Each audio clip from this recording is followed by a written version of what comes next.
All right, hey guys, today's video is about CLDR Cloudera, and they just reported earnings yesterday, and they're down a bunch. They're down 13% today, and they're a mid cap, so they only have about a $4 billion market cap, so they're a relatively small company in the software industry if you're not familiar with them. So let's go ahead and jump into the charts here. So basically, this is the 1 year chart, and they've had an incredible year, up 82%. And what and then basically right here the 52-week high was $19.17. That was on February 12th, which is right here. And what I want to basically explain is that the price, even though it's come down to 12.76, and it's coming off this high of 19, I think there's a good chance possibly that it could come back all the way up to the 19 price, as well as the $23 price, and possibly even higher. So I'm going to explain why I think that here. So, but going back to the chart, we have an 82% for the 1 year. So it started out around $7, and like I said, it was at $12 now. So that's a big return, even with this recent pullback and the drop today, 13% today. So right here, so these white vertical lines are the earnings dates, and then there's a white vertical line right here, which is yesterday. And right here was a really powerful time to maybe enter a trade on Cloudera, because we were above the both moving averages and going into an earnings. And some people love going in pre-earnings. I also like looking post earnings, and I'll kind of go into that a little bit more later in this video. But right here is a good time to buy, because you got whether you went pre-earnings or post earnings, we're above both moving averages. And then as the price continued to rise, it took out these previous highs and then went up to break through 14. Then it pulled back a little bit, went sideways. It was kind of far from the 50-day moving average here, and then it started to go sideways as it sold off a little bit. But then it got close to the 50-day moving average again. Then it just broke out and it hit new 52-week highs, and it showed up on our 52-week highs channel, which is a Prime subscription.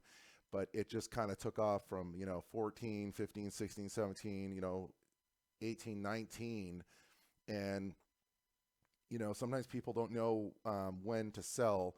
And what I use as a guide here is, once the price is just significantly far away from the 50-day moving average here, it's not just going to keep going up. I mean, in rare cases it'll just keep going up, but eventually the price will go sideways towards the 50-day moving average, or they'll actually be profit taking, where these people that bought at 12 or 13 or 14 or 15, they're taking their profits. So it's normal and completely natural for there to be a sell-off or profit taking. So then it got back down to this 16 price, and then now we're coming up on earnings here, so it started to sell off into the earnings, and it obviously went through the 50-day moving average. And then the earnings announcement was yesterday, and then as you can see today, they reported, they missed on their revenue, I believe, but you can research more about that on your own. Always do your own homework. But the price went down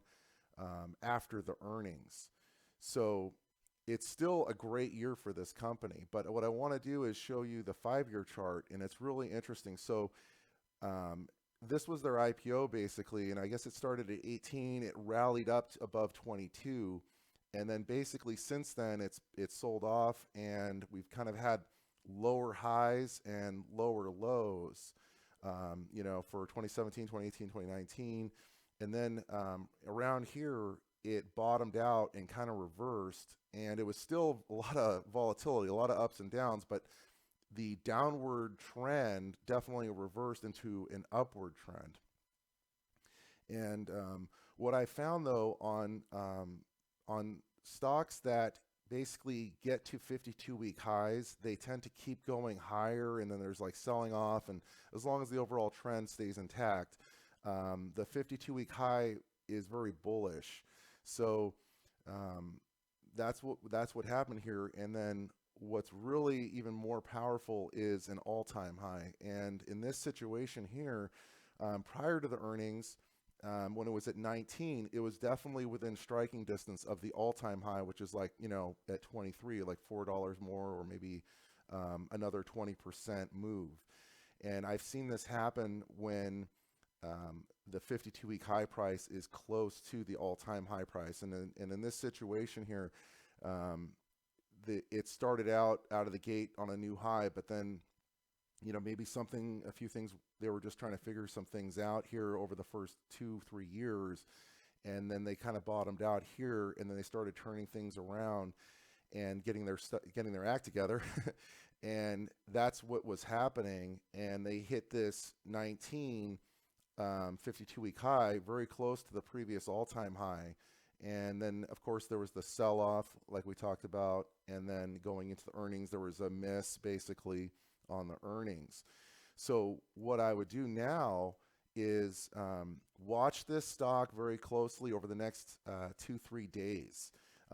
What I would look for is, this is a big sell-off. This could possibly be even an overreaction to the downside. You know, 13%, you know, if you think about it, 13%, that's, you know, a significant one-day drop for a company. And sometimes, you know, it can be an overreaction. So what I would look for is, it looks like the 50-day moving average is right around just below 15. So I would look to see if the price rebounds up above the 50-day moving average, around 14, 15, around, I don't know the exact number, but it looks like around 15 or so. And if it can trade above 15 again, then that means that the buyers are coming back in. It was oversold, and they're going to ride this thing back up. And then where it could get really good is if it rides back up to this high. And if that happens, then it could be off and running back to even a higher high, which is the previous all-time high at 23, and it could possibly go even higher than that. So I hope this video has been helpful. Please let me know what you think.